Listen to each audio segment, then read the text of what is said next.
एक हिंदीतलं पद आहे पा, ते म्हणतात कोई तन दुखी, कोई मन दुखी, कोई धन बिन रहे तो उदास, थोडे थोडे सब दुखी, सुखी राम के दास.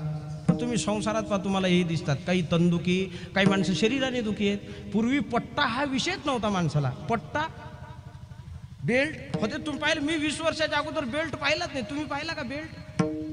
आता माणूसाला वाटते तिथला बेल्ट आहे पहा, बेल्टच निघाले. पहिले बेल्ट नव्हतेच. तनदुखी, अलीकडे एक पुन्हा रोग वाढला, गॅप पडणे. डॉक्टरकडे गेले ते म्हणते गुडघ्यात गॅप आहे. का काय झालं? मनक्यात गॅप आहे. आमचा मित्र डॉक्टर, त्याच्याकडे एक पेशंट आला, तर त्याने विचारलं, तर म्हणे याच्या डोक्यात गॅप आहे. म्हटलं ही नाही भरल्या जात, ही भरण्यात नाही. हे तनदुखी, कोई मनदुखी. काही माणसं मनदुखी आहेत. दुसऱ्याचा बंगला बांधणं चालू असला का त्याच्या मनातल्या मनात करते, त्याचंच होऊ दे देवा, त्याचंच होऊ दे देवा, मी मेलो असा, त्याचंच होऊ दे देवा. निरा मनदुखी. पहिले डॉक्टरकडे गेला आणि डॉक्टरला विचारलं, डॉक्टर साहेब नुसतं पोटात गोळा उठला, नुसतं गोळा गर्र फिरतो असा, कधी इकडे फिरतो, कधी इकडे फिरतो, कधी इकडे फिरतो. डॉक्टरने विचारलं केव्हापासून? तर म्हणे तशी तारीख तर आठवत नाही, पण जेव्हापासून आमच्या शेजाऱ्याने ट्रॅक्टर घेतला तेव्हापासून.